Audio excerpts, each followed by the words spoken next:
is a Golden Globe-winning actor and New York Times best-selling author. His latest novel, Miss Subways, is a supernatural story about a New York City teacher who must choose between life and love. Please welcome David Duchovny.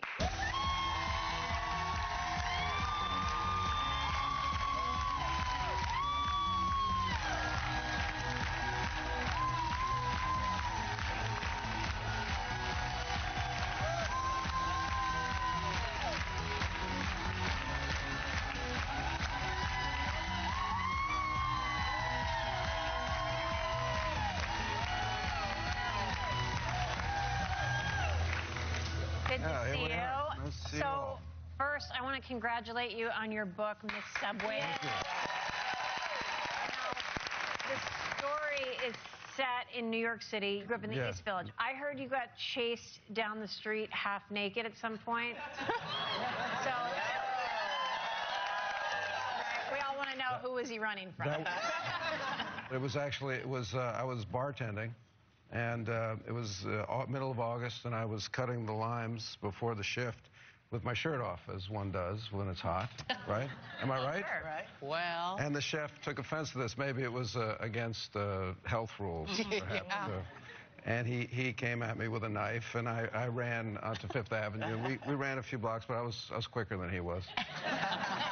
Did you ever go back? Of course, I went back about 20 minutes, and, you know, he'd forgot. Chefs are very volatile. Yeah. And you also worked at a local meat market. I did, yeah. What did you do there? I delivered the meat.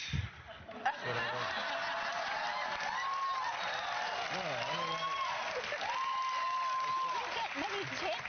Well, I worked for tips, yeah. And I was constantly hoping that some, you know, bored housewife would invite me in and initiate me into the ways of love at the age of whatever I was, 16. Never happened. Never happened, but I did learn one thing, which is that cleaning the rotisserie is a drag. Oh. So. Okay. Well, I did learn a good life lesson after all. That's right. Well, let's talk about Miss Subways. It's a love story set in modern-day New York. Yeah. And I heard that part of the story actually happened to you and your mother. I mean, you pull from your life when you're writing a lot. And so the setup for the book is based on an old Irish story, an old Irish myth of the king Cuchulainn and his wife Emer. And Cuchulainn is going to die, and a demon comes to Emer and says, "You can save him, but you have to renounce your love for him. I'll let him live, but when he wakes up, he'll never know that he had children with you, that he was married with you." And that's the same wager that happens to our school teacher named Emer in this book in present-day New York. So a lot of it takes place on the subway. It's kind of a metaphor for things happening underground or in the unconscious. And she meets Cuchulainn again. She's not supposed to meet him, but after this wager has happened, she meets him again on the subway. And he tells her this story, which is my story of my mother, who was actually Scottish. And when I was a kid, I was totally into dinosaurs, as kids are. All little boys are into dinosaurs. And we wanted to go to the Museum of Natural History. But my mother being from Scotland, we ended up somewhere else, far, far away.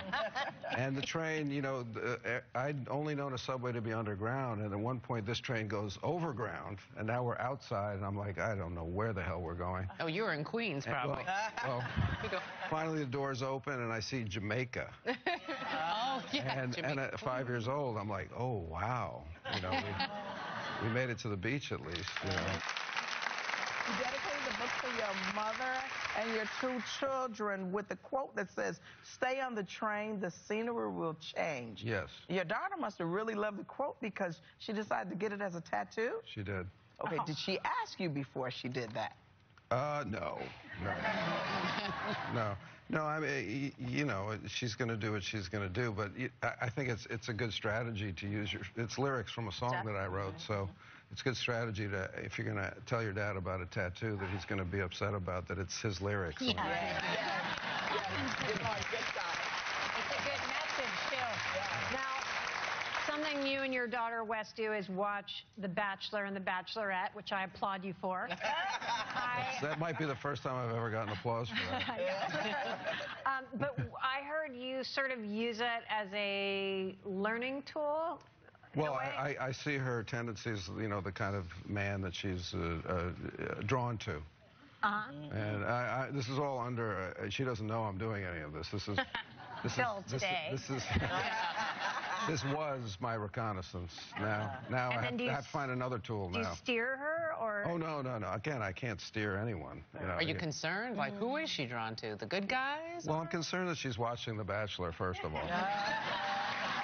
No, I'm concerned. I'm more concerned that I'm watching The Bachelor. Can you tell who's good and who's bad when you watch? Yes, I can tell. Yes, That's the editing, David.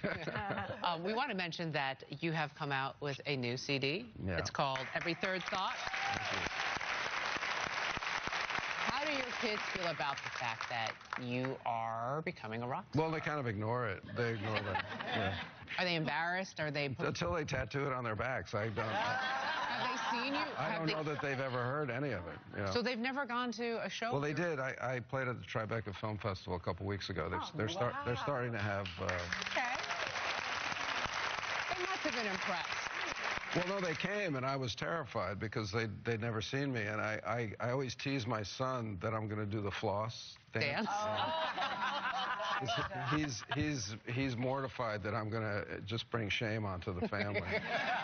And he's got good reason. Do you know how to do it? Are you good? No, I've seen it, but... Have you tried? Come on, don't lie. You've tried in front of the bathroom. I have tried. If I could do it, I'd do it. It's hard. You can pull a muscle. I was told you got to start slow. That's maybe the key. Is that right? Start slow. My stepson was trying to teach me, and I'm just... You have to it's start not just slow, me though. who can't do it. No. Okay, good. No. Good, I'm glad. I feel better. If you're over 25, I don't think you could do it. I'm a little bit over 25. Tad. Yeah. David, before we go, I want to ask you, because all of us who are X-Files fans want to know, is it going to come back for a 12th season? I never know. I mean, I'm not lying. I would tell you if there was something up, and would you like to do another season of it? Sometimes I think so. Yeah. Sometimes I think I would. It's just... Why do you sometimes think you wouldn't? That's a good question.